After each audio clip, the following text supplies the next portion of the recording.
আসসালামু আলাইকুম। আশা করছি সবাই ভালো আছেন। আজকে তৈরি করব পোয়া পিঠা।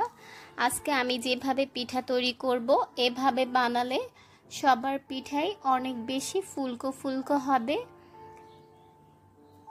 আমি এখানে 1 কেজি পরিমাণ আতপ চাল 2 ঘন্টা ভিজিয়ে রেখে পরিষ্কার করে নিয়েছি। ব্লেন্ডার জাগে দিয়ে ব্লেন্ড করে নিয়ে নিলাম।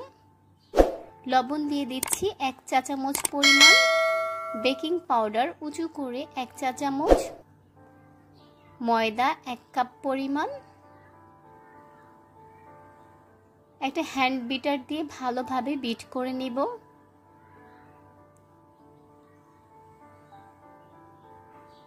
চিনি আর পানি জাল করে নিয়েছি, এটা একটু গরম অবস্থায় দিতে হবে। এবার ভালোভাবে মিশিয়ে নিব। মেশানো হয়ে গেলে আধা ঘন্টা অপেক্ষা করব। একটা প্যানে আমি পরিমাণ মতো তেল দিয়ে দিচ্ছি।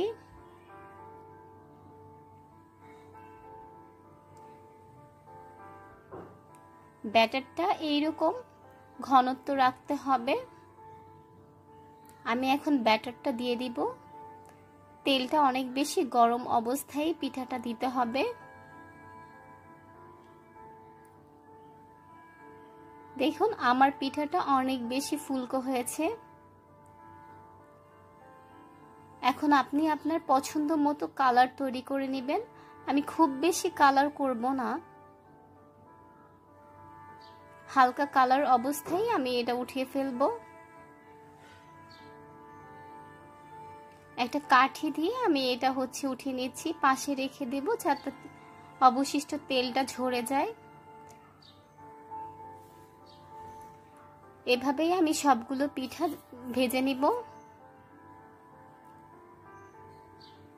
আশা করছি আজকের রেসিপিটা আপনাদের কাছে অনেক ভালো লেগেছে।